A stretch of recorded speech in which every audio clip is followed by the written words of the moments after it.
I'm not sure if you guys heard, but DeSantis has dropped out.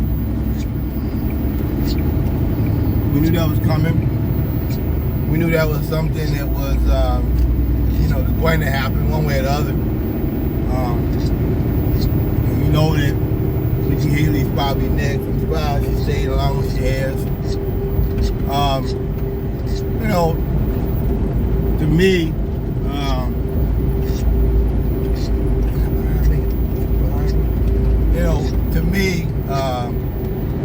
one of those kind of things that's gonna happen.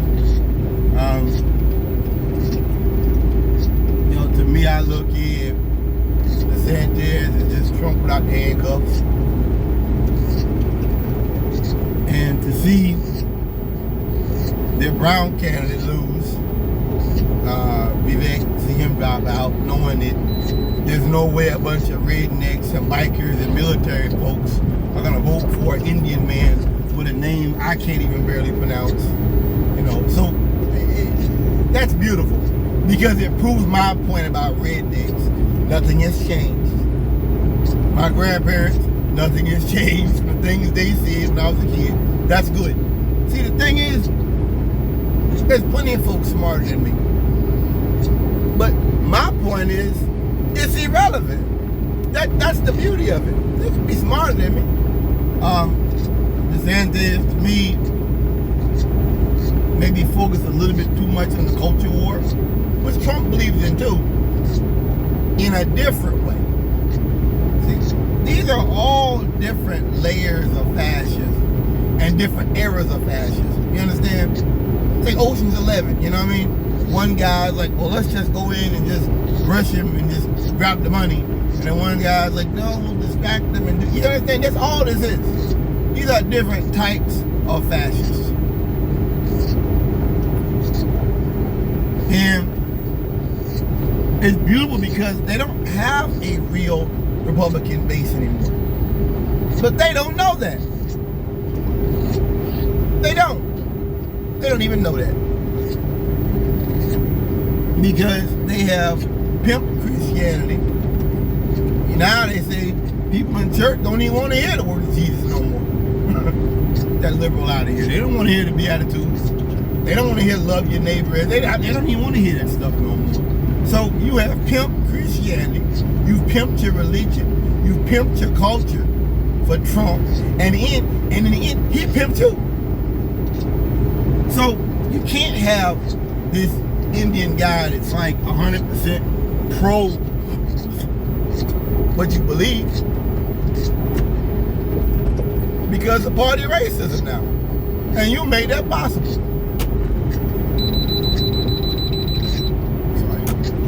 So that to me is the beauty of this moment, is the Republican Party doesn't know what the hell their base wants.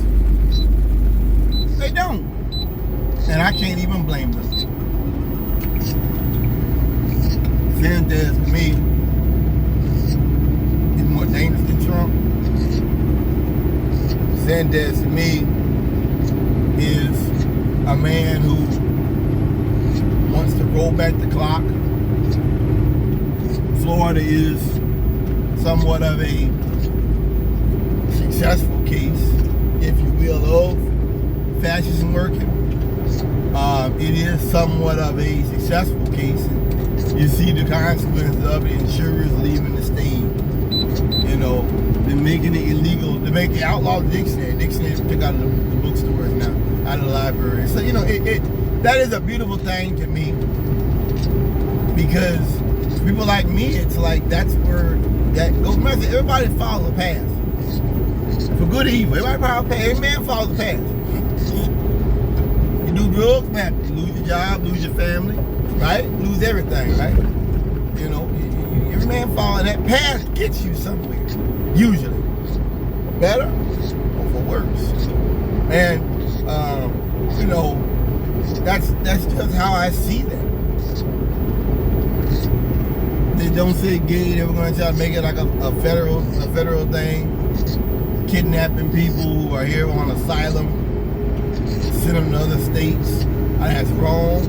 I think it's a crime. And I think the fact that rednecks can't understand that this governor spent like $2,000 a person just to fly him to Manchester to Cape Cod.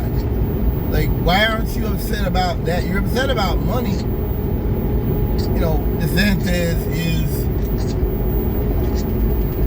you know, it's a good thing. I think that, I want to say this next, reading about Trump and the people that work for him and, you know, the insults that he's had on them. It's beautiful. Because Trump, he gives it up to his own people. He doesn't respect his own people.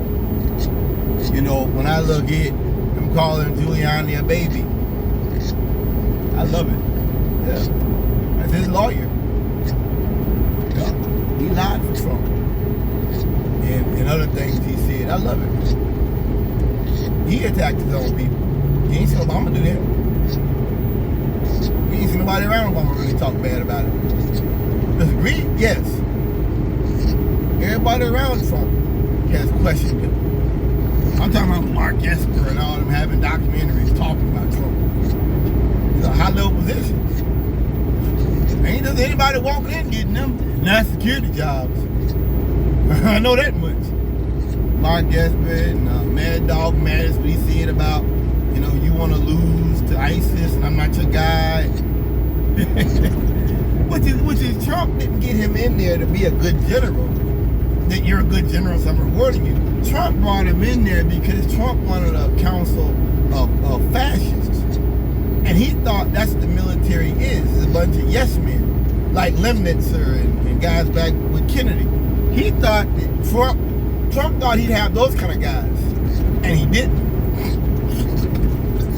And that's ultimately his issue. Is that those guys end up having backbones in the end. I think that when Trump made the comment about calling soldiers and Marines and airmen suckers and losers, I love it. That fucking made my day. Because that's how rich white people see us. What, you in your feelings? You mad?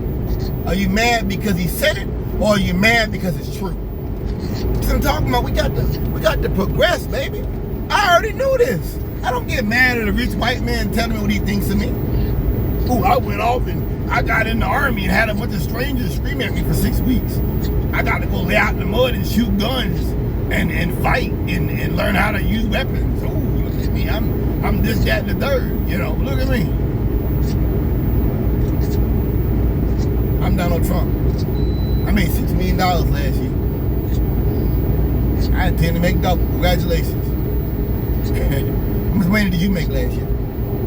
I just, to me, that just, it is, to me, that kind of shit, it is just so revealing. And I guess, you know, being a black man, I view it differently than these people out here that want this president that pretends and smiles in your face. And I viewed it differently. I viewed it as, this is a moment to see how rich people feel about us. And that made me smile. We're not gonna win by fighting over stuff like that. And I said that before Charlottesville and all that, because Trumpers don't want a legitimate person. They want a fascist. That's why they elected him. There's how many videos out here we've seen talking about we needed 50 states, people like Trump. And they don't care about the fact that he can't give you a Bible scripture. Oh, whoop-de-doo, whoa, 2 kings, oh, okay, good job. He held the Bible upside down when he walked around at the park. Ooh, congratulations, you know. Whoop-de-doo, whoa, you know. Whoop-de-doo, you know. You want them to be upset about stuff like, they don't care about it. It's kind of like back in the day in the Iraq War when they protest and they'd lay the flag down. They'd be like daring the police to step on the flag when they come get the protesters. It's like, they're just like, bro, they don't care about that shit. They don't. And the fact you think they do reminds me that, like, you're not really on the ball with what's going on right now. You know what I mean? You're worried about decorum. Trump never cared about decorum. That's why I say, Democrats can do everything right and make one mistake. Republicans do everything wrong and stuff a base. See, it's like fundamentalism in that game, civilization. If you ever invade a fundamentalist country, in that game you get fanatics. They come out of the woodwork, they'll fight for the government, and the government doesn't pay them anything. It's just they're fanboys for the government. And that's what that was, you see? That's what that was. These are fanatics. You have to start looking at Trumpers that way, as fanatics, as people who are not thinking in a rational way, are not voting in a rational way, are not seeing the world in a rational way. They don't even care about those kind of things. And when you start seeing that, and you start connecting that to what's going on in here, what's going on in there, you'll understand the world a little bit better. Like you have to get there. If that's your fight, you've already lost. They want cruelty and they want hate, and Trump gave them a chance to do that. I was back to Charlottesville. That's the first time I seen a white man in a Klan outfit with a hood up. I never seen that before in my life. It scared me. He smiled at the camera, which to tell you, I'm comfortable. This is my moment. I'm at peace. I'm comfortable. How about you? If you don't start thinking like that and understand that, you'll never understand the moment we're in. You'll never get it. You'll never get it. So I just, DeSantis dropping out to me was something that had to happen to Gilly.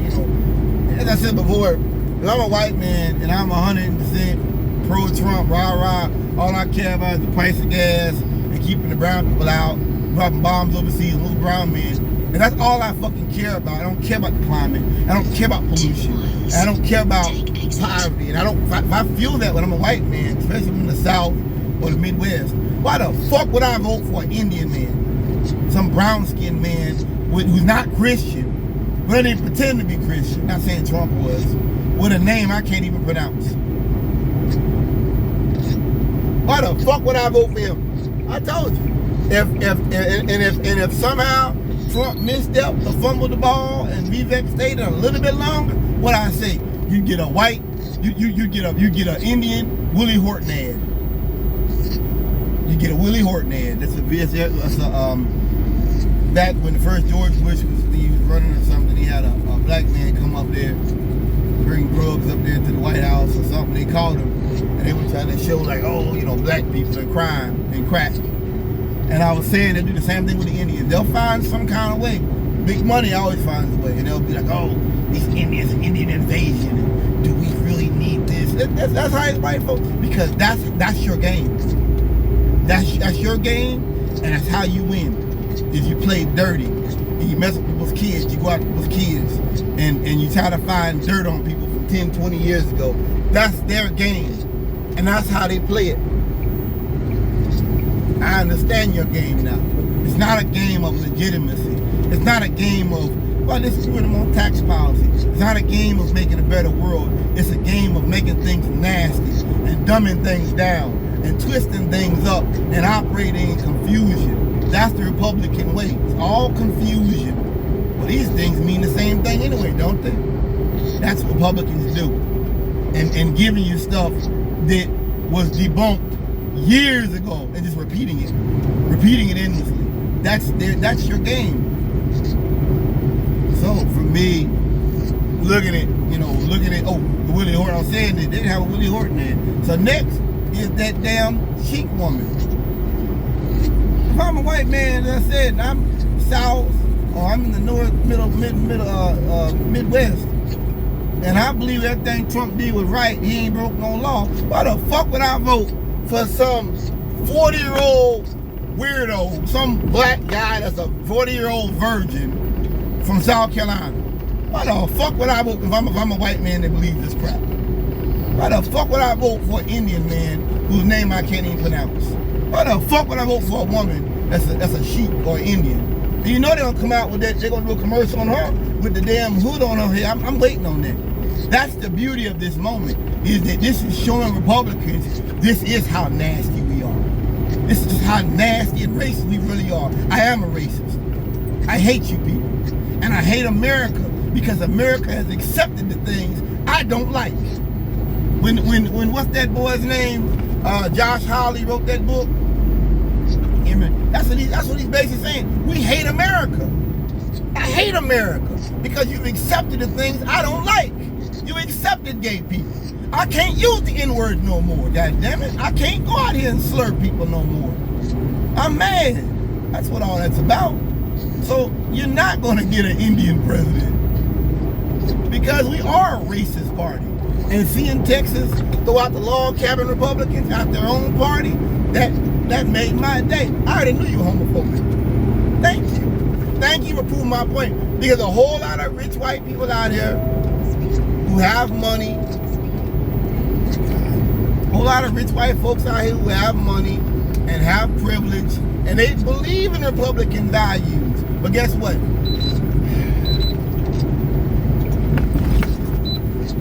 Guess what? They've got a gay brother. Or maybe they're gay themselves. Or they're interracial marriage. Or something like that. And they want to believe the Republican Party. They want Republican Party. They want to believe in these things. But guess what? That is not the real world. And that's not the world Republicans are fighting for. It's not. And sometimes I think people need a good kick in the pants to remember who the enemy really is. And to remember just how nasty and dirty and low down Republicans really are and how low they put the bar. I go back to that guy Larson that was running up here in Virginia, I think for Congress or something. He was a libertarian. Came out and wrote a book on dudes beating their wives and pedophilia, and they still were going to run him. That's your Republican Party. That's what they believe in. Yeah, that's what they believe in. And they knew it, and they still ran him. So, you know, it is for me, oh my God, why don't you stay in your lane, stupid? I don't get that. So, you know, like I said, my thing is just, once again, if you continue to believe the Republican Party has progressed, when it clearly has not, then you're going to continue to have to get beaten over the head by moments like this.